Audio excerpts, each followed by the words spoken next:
Hey, how's it going? I'm Andy Burns. I'm the editor-in-chief of BiffBamPop.com. You can find us on Facebook at BBP Canada. You can find us on the Twitter at Biff Bam Pop. And it is another Biff Bam Pop Popcast coming at you from various basements and bordellos and boardrooms across North America. So great to have you guys watching. So great to have our panel with us, a couple of the regulars and a new face as well. Let me first introduce the new face. She's a staff writer at Rue Morgue Magazine and an editor, April Snellings. How's it going, April? Hi, Andy. I'm great. How are you doing? I'm good. It's super cool that you're doing this with us. April and I, this is the first time we've ever spoken face to face, but the way that I know April is that when I did my Rue Morgue cover story on Twin Peaks back in March, she was one of the first people to even let people know that it was out there, and then we did the thing that we all do in the 21st century and became friends on Facebook. And she's a great writer, and today we're talking about something very specific that she's worked on, so you'll find out about her and what she's written about. So it's great that April's here. We have Amanda Blue, who is Biff Bam Pop staff writer, and she has just started her column for us, Blue on Black. How's it going, Amanda? Pretty good. Cold day here, but it's good. And who else do we have here? Our gothic granny, our steampunk granny, the author of Roof Oasis. And she keeps us all honest and on our toes because she's a writing machine. Marie Gilbert, how's it going tonight, Marie? Doing good, Andy. Good. It's always nice. And the senior editor for BiffBamPop.com and my brother from another mother, if he was American, Mr. Glenn Walker. How's it going, buddy? I'm doing good. It's cold here too, but we got snow. Oh, we had snow today. Yeah, but you're in Canada. You have snow every day. It's the first time you're for us.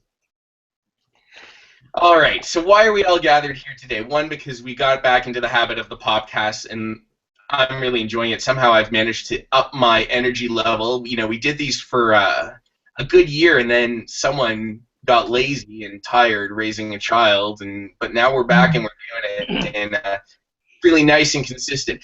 And so what we're going to talk about in this edition is a new horror movie that came out in Canada. Anyway, it's out on DVD, and I know in the States I think it went to VOD on demand, and it's called the Babadook. And there was a lot of hype around it over the last couple months. A lot of people were talking about it, and so we decided that we were going to talk about this film that had some pretty decent hype going on, at least in genre circles anyway.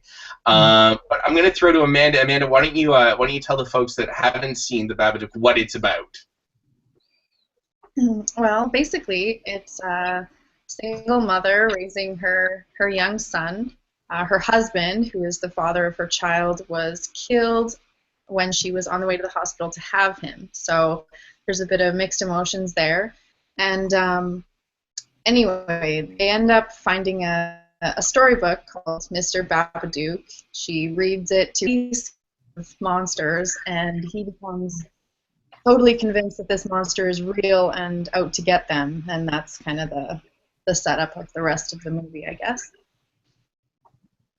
So, you know what, before we start in on talking about it, should we do a spoiler warning? I feel like we should. April, what do you think? I think so. I think that would be in order. Okay. Spoiler alert, we're going to give away the whole movie throughout the course of the conversation because it's a thoughtful film and it's a clever film, and if you want to actually have a pretty decent discussion about it, we have to go full on into revelations, because it's a psychological horror film. It's a bit of a creature feature as well. But yeah, so spoiler alert, if you don't want to find out about the movie, fast forward, or I don't know, tune into the next one where we'll talk about comic books or something. I haven't figured that one out yet. April, you did the cover story for this month's issue of Rue Morgue on the Babadook. How did that come about, and who did you talk to?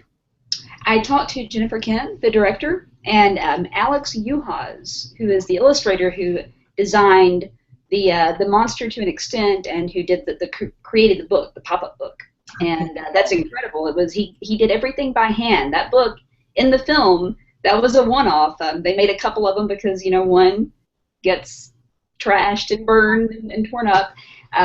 He's terrific. And this is a cool kind of thing that didn't make it into the story, but they actually worked out of a film commission that was in an insane asylum or a mental institution, and it's apparently still being used for that. So he was taping the card locks, and the security guards would come and say, "Oh, you can't do that. That's not okay." And it's kind of a nifty little trivia thing, but. I absolutely got off topic there. I'm sorry. What was the question? Well, no. Part of what I want, because we have you here, and part of the, some of the things that I want to talk to you about is, if you're watching the podcast, you're probably familiar with Rue Morgue Magazine. It's the biggest sort of horror genre film in North America, and it goes out into, overseas as well. So it's huge. And the folks there, one, I'm biased because I've written for them, but regardless of my own personal bias, it's a great magazine. But what was your lead time on working on a story for the cover story? Because I would guess that there's a little bit of hype and maybe that ties into things. But for people who don't write or are just curious about the writing process, how did it come to be that you wound up working on the cover story, and how did it even become a cover story in the first place? I don't know how involved you were with Dave over at Rue Morgue and making those sorts of decisions, but I'm kind of curious how it all came to be. It was a very smooth process, actually. We had a very long lead time on that one. Sometimes things come up, and it's a matter of, a couple of weeks to go from, soup to nuts, sort of. But this one came out, when the film premiered at Sundance. It was, a very, very buzzed, very hot film. And it was back then that Dave, he's great. He's our editor-in-chief, and he knows all the writers very well, and he knows who likes what and who's going to respond to each movie, in a particular way, and he saw it and he knew it was kind of my thing, and he asked me if I wanted to do it, and of course at that point I'd seen the trailer, which looked incredible. But how often does a trailer upset you, and that did me. So we had several months on that one, which gave us a lot of time to plan things out and to talk with the illustrator and the director and have a lot of conversations about the film. So it was a great experience. So was it in your wheelhouse? Was it something that you dug? Absolutely. Yeah. Sometimes there's a movie and you almost feel like it was made specifically for you, and that Babadook is just up my alley in every possible way. It's funny because I think I might be the only person here who's not a parent. Is that right? Everybody else, the rest of you, I think, have. I'm also that lottery too. Yeah. Okay, so yeah. I'm not a parent, and but the movie is just so powerful. It's so. It's such a great comedy. It's psychological horror. It's a monster movie. It's you grow up watching horror movies, and you have those experiences when you're a kid, and you try so much as an adult to duplicate that, and to have another one of those films that's just a visceral, terrifying and upsetting and emotionally just moving, and that film is all of those things for me. So I responded exactly how Dave knew that I would. Oh, nice. Yeah. Marie, how did you respond to it? Because basically, for the folks watching, the idea was, it was kind of a call to action for all the guys on the panel. Once I knew that we'd be able to talk to April and have her on board, it was like, hey guys, let's watch this movie. Marie, how did you respond? Did you dig the film? I loved the film immediately because it was a dark film, and it just drew you in because you weren't quite sure if the mother or the son was bringing on this paranormal event, or if it was even true. So I was sucked in right away because I'm sitting back and going, is there really a monster? Or is it the mother? Is there something wrong with the mother or the boy? And just having, my daughter and then my grandchildren, at certain points when the boy was acting out, I'm going, something's not right. So you weren't sure who was the catalyst for this event. But it just pulled you right in because I was so curious, and it lived up to my expectations. I have to say that. What about you, Glenn? What did you think? I dug it a lot. I think it's the best horror movie I've seen in a couple of years. I would agree. I really liked that you don't see that much. Mm-hmm. It's pure horror. I mean, they're not jumping out at you. They're not showing you the knife. They're not showing you the monster. It's pure horror, and it's all about fear and shadows, and I like that. And as far as the hype goes, when you said the title, I didn't get the title right away. When I Googled it, I saw the image of the book, and I was like, oh, it's this film. And I got really excited about it. And it was everything I expected it to be. And Marie, you're coming from a ghost hunting point of view, so you're wondering who is pushing the event. Right, because normally when we do an investigation, we have to interview the family, and usually you'll find that there's someone that's drawing these spirits to them, and what did they do to do this, to pull them in? It's like a battery, yeah. Yeah. But I loved it in that they tricked you. Yeah. Now, Andy, we talked about you didn't like the kid. I did. You're not supposed to like the kid. Okay? Mission accomplished. What's his name? Noah Weissman? He's very good.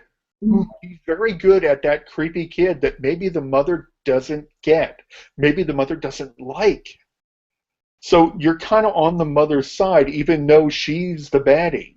Mm-hmm. And I like that dynamic. Mm-hmm. Because the kid is just being a kid.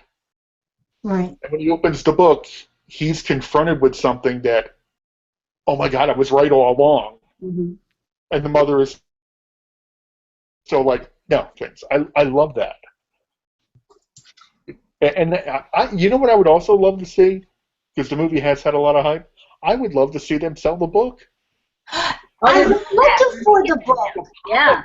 That's awesome. Working on it. Working very hard on it. They actually are expanding the story, and you don't really see the ending of the book in the film, so they've had to and she's bringing the illustrator in. They're working on the story, and they were doing some kind of a crowdfunding thing that I think is supposed to be launching very soon, and I'm pretty excited about it. It's going to be the clock down.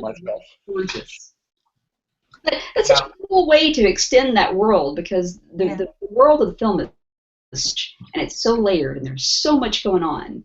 It's so exciting that they get to play in that sandbox. Now, Amanda, I know you like the movie because you wrote your first blue on black column for it, and is a great piece. Yes. And as I said when I came out, I'm glad that we got Amanda on board because she wrote a kick-ass piece for her first column. What did you dig about it? I loved it. It has been so long since something stood out like that. The entire time, from the opening scene to the final scene, I was glued to the TV. And it was really funny, too, because I had friends over to watch it and was just scared of everything. Like, he was hiding under couch cushions and, like, just terrified.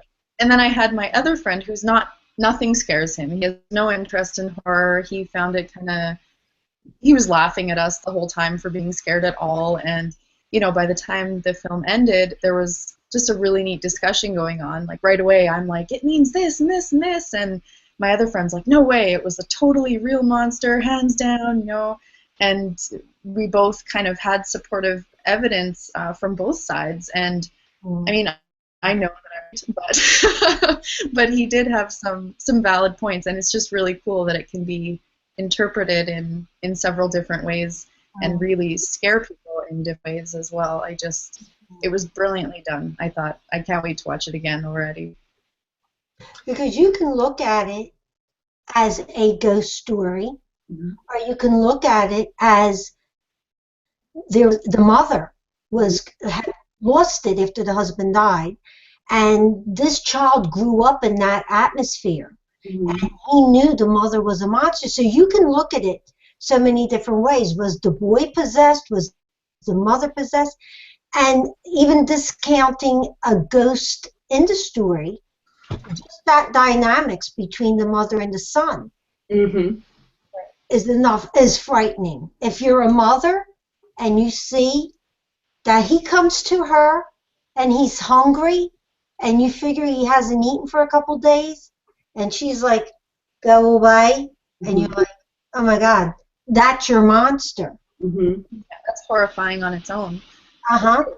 And at the same time, they did a great job of making her sympathetic and making you feel really, really bad for her. But she gets to be awful, and that's such a cool thing. And I think too, you were talking about the ghost angle, and it definitely incorporates a lot of poltergeist mythology, and we get a very different take on the sexuality angle that comes into poltergeist stories a lot, with it usually being the young person.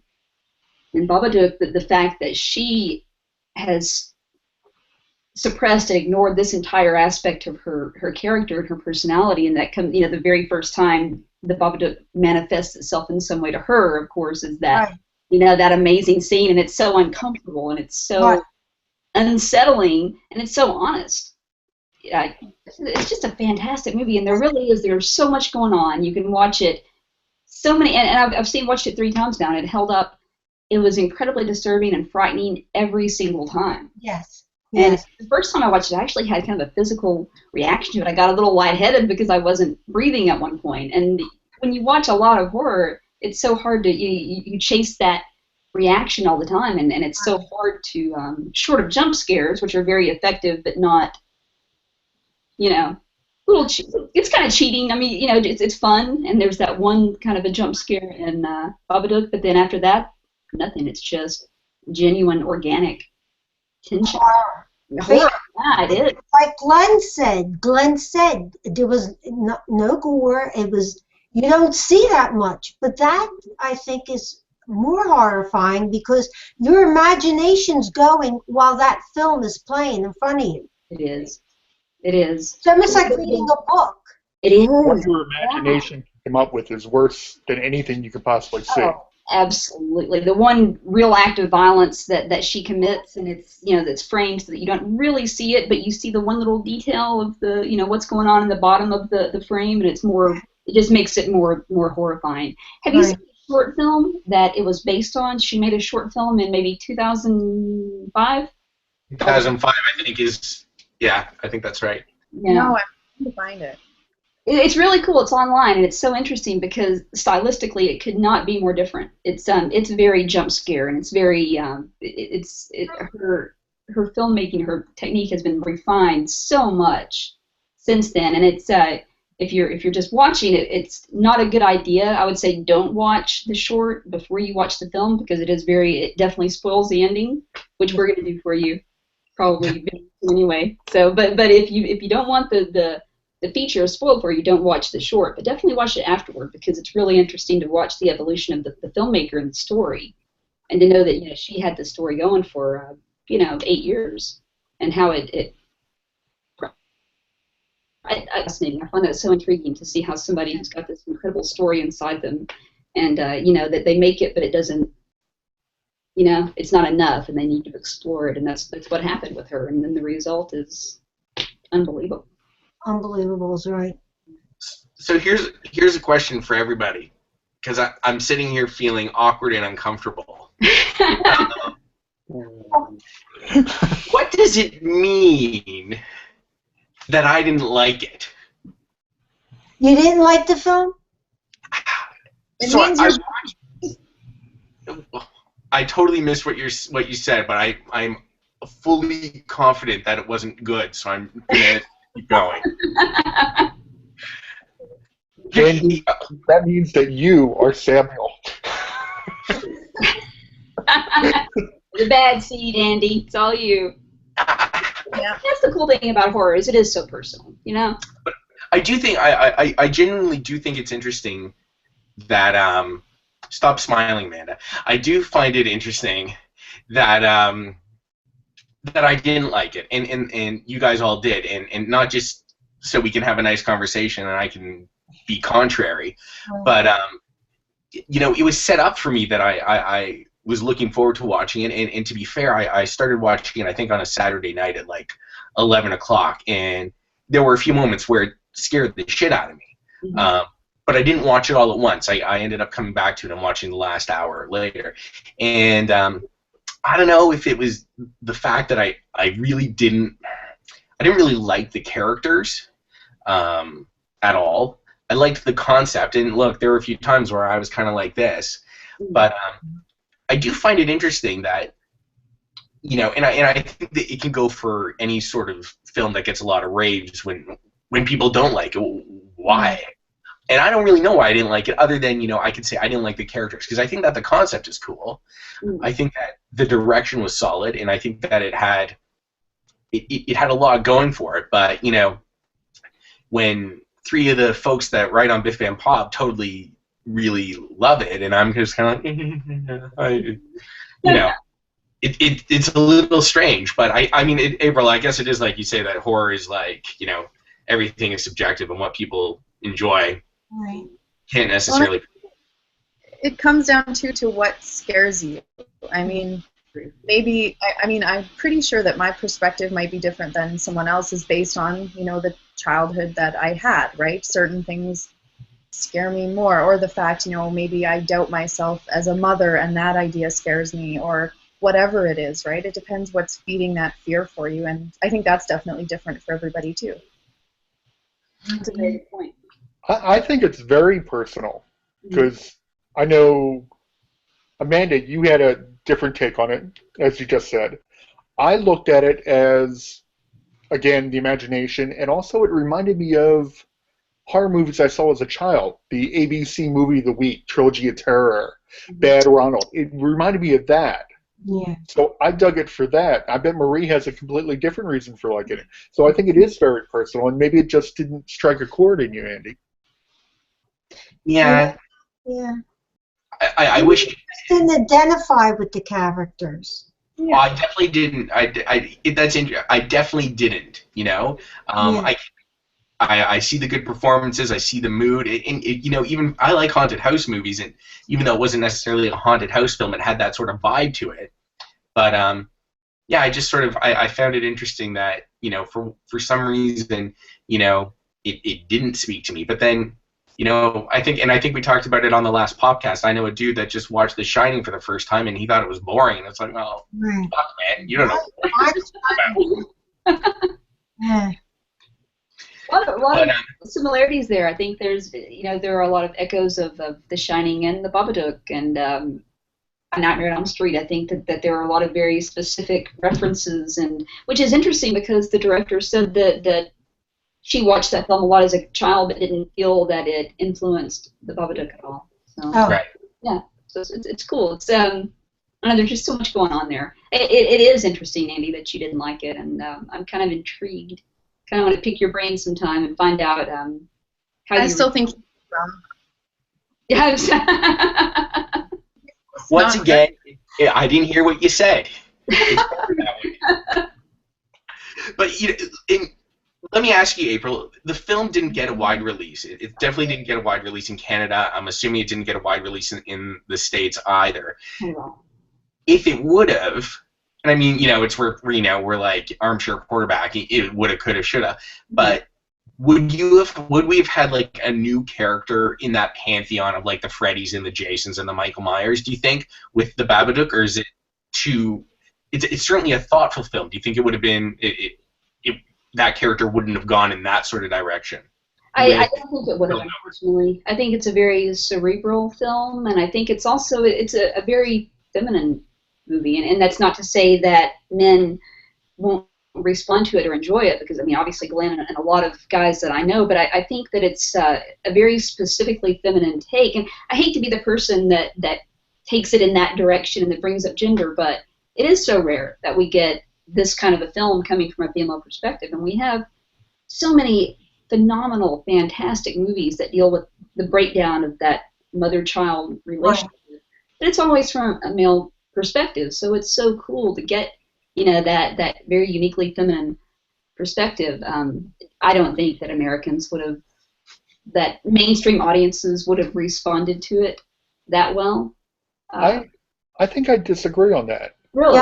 Yeah, Remember Blair Witch got limited art house release at first? Mm-hmm. And then it caught on and it went to the big theaters? Mm-hmm. I think if they had given it an art house release, yeah. word of mouth would have built. And I that, think it would I do have done well. think it would have certainly done well in those artsy theaters for sure. Yeah, I can certainly. I don't know that it would have made the jump to that kind of cultural phenomenon that Blair Witch was, unfortunately. But I mean, maybe it could. Who knows? That's a cool thought that it would. I think because paranormal films are the paranormal films, Oh yeah. deal, that because it kind of fits somewhere in there, I think it would be popular. I think if it, Well, could be. because paranormal films being such a hit. Well, maybe we'll just have to wait for the Babadook to Electric Boogaloo and catch up. Watch that. I am copywriting that. That movie happens. You all heard it. That I came up with it. We hear you. Is that what you need for horror, Andy? Breakdancing? We're breakdancing and everything. Come on. So the creature that Mr. Babadook didn't catch on yet to mainstream culture, but there have been a lot of horror creatures that have, or whether it be monsters or whether it be the sort of evil villain types that are out there. So for the second part of our podcast, I wanted to ask all these guys their favorite movie monster, and it could be a Jason or a Freddy, or it could be some kind of serial killer. And I mean, I'll start it off because when I threw it out to these guys in an email, I said I thought I might choose Patrick Bateman from American Psycho.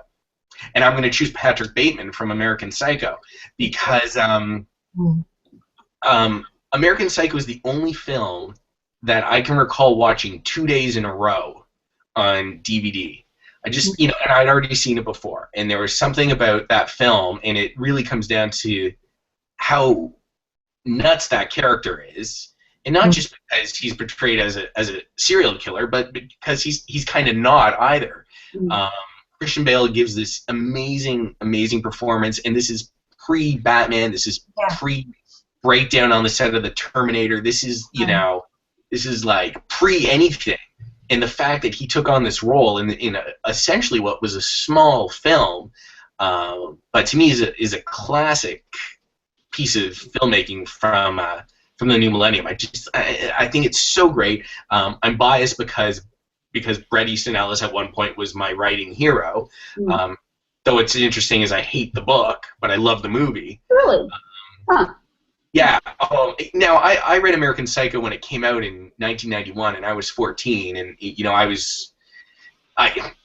was so many pages of rambling, and now I'm wearing my capri pants, and I'm wearing my Calvin Klein scent that I picked up at this store, and it's like, oh, yada yada yada, get to the killing. But it wasn't I mean, Bret Easton Ellis has written better books, in my opinion, even though I know a lot of people, at that time that book was, banned in Canada, banned across the States. And I know it's beloved by a lot of people. I think he's written better books. Less Than Zero is in my top 3 of all time. But the film itself, I just, to me, I mean, the soundtrack, but him specifically, like, he's so bad. And he's just a guy. He's not, he doesn't haunt your dreams. He's not, a dude in a hockey mask. He's just a really psycho, well acted. So for me, Patrick Bateman remains my favorite monster, followed in second by Freddy Krueger. But Amanda, what about you? Favorite monster from the films? Well, monster movies don't particularly scare me, but I do enjoy them. But I tend to go for the classic, slow-moving, I don't know, almost goofy monster types. Like, I love the original real monster movies, like Frankenstein, Creature from the Black Lagoon, kind of thing. Those are monster movies. I would never watch a movie to be scared. To me, it's more on a psychological level if I'm looking to be really freaked out. But I love those almost campy, kind of innocently scary old monster movies. So any of those, the old Universal classics, those are my monsters. Yeah. Very cool. What about you, Marie? I think the old sci-fi movies, like The Thing, and it came from outer space, with any kind of alien invasion. When I was a child, just watching that, because you're like, remember, I was on the cusp of the space program, so that was like a big thing. And so they were my monsters, the alien. They were going to come down. And what was really funny was the movie that scared me the most is Them, and it was about these giant ants, right? Mm-hmm. What was weird was why it scared me so much was, now you gotta remember, when I was a kid, they used to tell you we would do bomb practice, so you would have to go under the desk, and that was supposed to protect you from a nuclear warhead. So here we are, hiding under the desk, and we're going to be safe. And I was 11 years old, and I was watching something on TV, and it showed you what happens when a nuclear weapon goes off. And I went, oh God, the desk is not going to save us. And when I'm like, we're dead. Okay. But that movie Them came out, and they were ants that were gigantic, and I think it was from radioactive toxic waste, and that was my monster. Like, that was my monster. What are we doing that is making these monsters from regular insects? So, yeah. So the old-fashioned sci-fi movies. What about you, Glenn? I'm going to give you two different answers. My favorite monsters are like Godzilla, King Ghidorah, and Mothra. And I love the old Universals. I love Dracula and the Mummy and Frankenstein. What really scares me is a whole different category, and it's closer to what you said, Andy. It's a real monster, like American Psycho, like Psycho, like American History X. Real monsters scare the crap out of me. You can show me all the Nightmare on Elm Street movies, and it won't affect me like watching the toll booth scene in The Godfather. That's real horror to me. Something that could actually happen scares the crap out of me. I know Frankenstein is just Boris Karloff, but a guy could shoot me on the street. That scares me. Right. So you're discounting the possibility of someone breaking into your dreams and killing you in your dreams, and then you're dead because you died in your dreams. I'm pretty sure that's not going to happen. I enjoy those movies, but I'm pretty happy it's not. April, what about you? No, the cool thing about asking a horror fan about their favorite monsters is you get a very different perspective.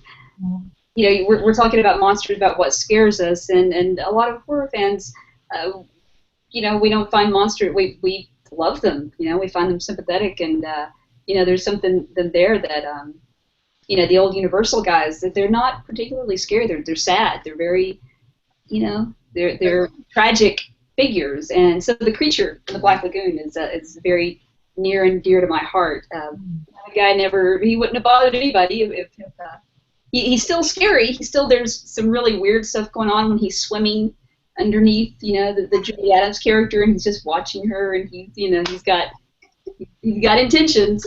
So he's not quite the innocent character that we make him out to be, but he's you know, he's a tragic kind of victim of circumstances as well.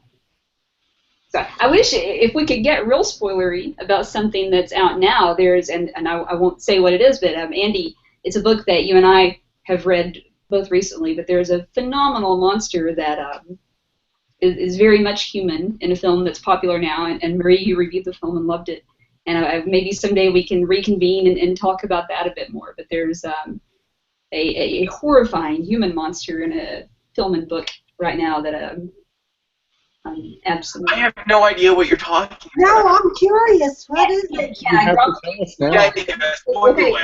If you haven't seen, if there's anything in theaters right now that you haven't seen that you're interested in, Gone Girl has the most Right. phenomenal freaking monsters. Absolutely one of the most horrifying characters that I've seen in a long time, and I had, a very different response to that character in the book versus the film, kind of a perspective shift. But that's, that's a very Patrick Bateman kind of approach to the monster, I think, and it's phenomenal and horrifying, and I love it. And how great was that book that you made me go out and I read it in 3 days? I did. I was like, yes. I'm very much one of the Gone Girl culties. I just think it's a phenomenal story, and who better than David Fincher to put that on screen? Yeah, there's a lot of oh shit moments in that book. And they're phenomenal. They're great. And I love that the book and the movie they kind of work together. As they're the same, but they're different enough to make them sort of companion pieces, and love it. That's a great kind of monstrosity. And that's a good segue to this curveball that I'm going to throw all of you to wrap up the podcast. This is the curveball. I didn't tell you guys that I was going to ask you this, but I'm going to ask it anyway. So here's what are you either listening to or watching that people who are watching the Biff Bam Popcast or are visiting Biff Bam Pop that they should check out? Reading, watching, or listening to? Marie. Watching, I guess, on television, I think my favorite right now is American Horror, because they're using human monsters. You have Dandy, who's completely off the wall, and you had the clown, Twisty. Everybody misses Twisty because he wasn't as bad as he seemed. But I think this American Horror right now is what I'm really enjoying. All right. Amanda Blue. I'll go with what I'm reading right now. I'm reading Beautiful You by Chuck Palahniuk after taking quite a few years off of his work. And I'm really enjoying it so far. It's nice and twisted and pretty filthy. And yeah, I don't know. I'm enjoying it. It's a good one. If you like that kind of stuff. Glenn Walker. The Flash and S.H.I.E.L.D. are really awesome. Plug. I just discovered by accident a Showtime show called The Affair. That's a lot better than I thought it would be. Kind of digging that, and I can't wait for the return this week of The Newsroom on HBO. Yes. And April, what about you?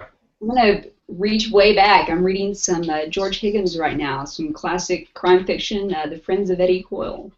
And it's absolutely phenomenal. And if you dig underworld kind of crime, very gritty, grimy, dark, it's all those things, and it's absolutely fantastic.